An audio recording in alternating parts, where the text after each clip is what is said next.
Well, there's two parts to tonight. Part one is I can't tell you how proud I am of our team, players on our team and our program for being 12-1 here, finishing our non-conference schedule. I made the schedule. I'm responsible. I know how much we challenged ourselves and how much we didn't. When you lose the group that we lost last year, you're trying to establish a number of things this November and December.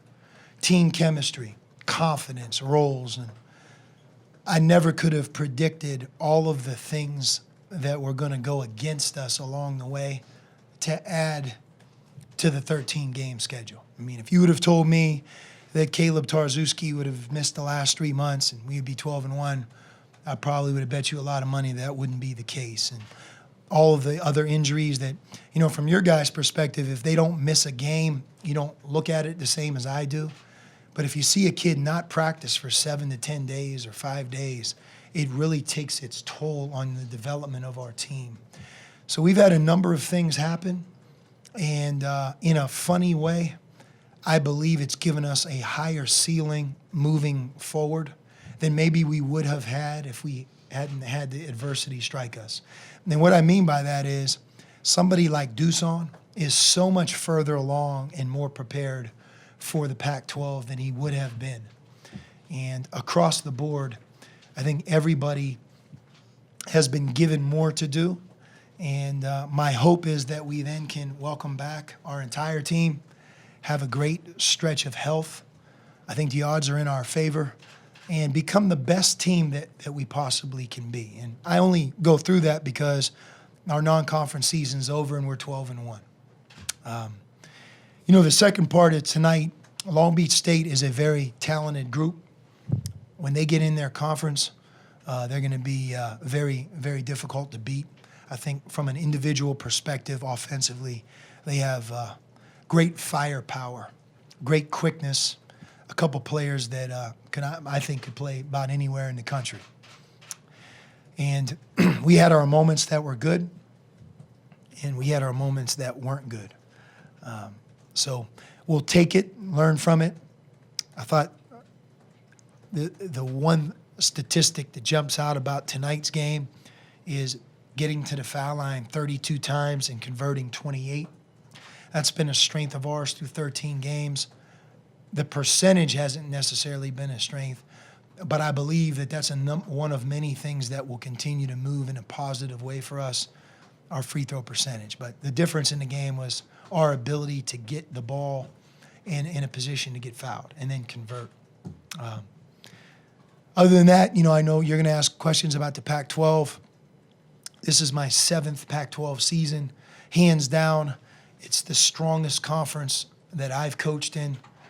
The middle, whoever's at the bottom, who's ever at the top, the depth in this conference this year I've never seen. And I'll point towards our non-conference success. I understand Cal had Virginia on the ropes tonight, which, again, going all the way there across the country and playing them that way and having a chance to win, I think says a lot about Cal. So we have a break, and then we have what I think is 10 to 12 days of really important practice, moving hopefully Caleb into our team and getting better. And hopefully the next time out is at Arizona State, that we're going to be a better team than you saw here tonight. I know you couldn't predict injuries and things like that, but is this team where you want it to be going into conference play? It isn't where I want it to be, but I'll put an asterisk next to that just because, you think about what we've kind of overcome and what we have but haven't been able to use. I think Caleb in and of himself, his importance is very understated. There aren't too many more physical, big centers in this country that do more for their team around the basket on defense and offense than him. When you think about shooting 32 free throws, how many times would he have gotten fouled tonight? We struggled at times against their ball screen. You wouldn't even notice they're setting a ball screen if he's out there. He is, in my opinion, the best front court defender in the country. If you asked Mark Few, Why did he make the Pan American team? How did he do at that level?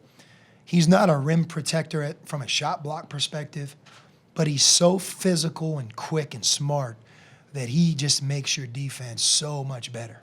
And we haven't had him. So I think that's one thing that I'm really looking forward to hoping that not only for us, but for him. I mean, you can imagine how frustrating it is for him to not be able to do anything the entire fall. Lonzo, the last 2 games you really made the difference at the free throw line, you and the whole team. What do you attribute to that? Hard work. Coach makes us shoot them before every game, shoot them during practice. I know a lot of guys put in a lot of time personally. I know I make sure I do my duty from there every single day. That's something that we think is very important, and we pride ourselves on that. Your free throw shooting's starting to be kind of a forte of this team, at 20 or 32 tonight. How much do you guys work on that, and how do you get the line so many times? Yeah, like Zoe was saying, I mean, we do it every day in practice and really focus on trying to shoot it like we're in the game, do it the day of the game and on our own time. I know I always see Zoe in the gym shooting his free throws, and I try to do the same, and everyone really, we really emphasize making our free throws because they win championships. Are you happy with where the team's at going into that conference play? Yeah, I mean, for me, this is the best start of my college career, going 12-1. So, and with this team, I'm really happy with what we're doing.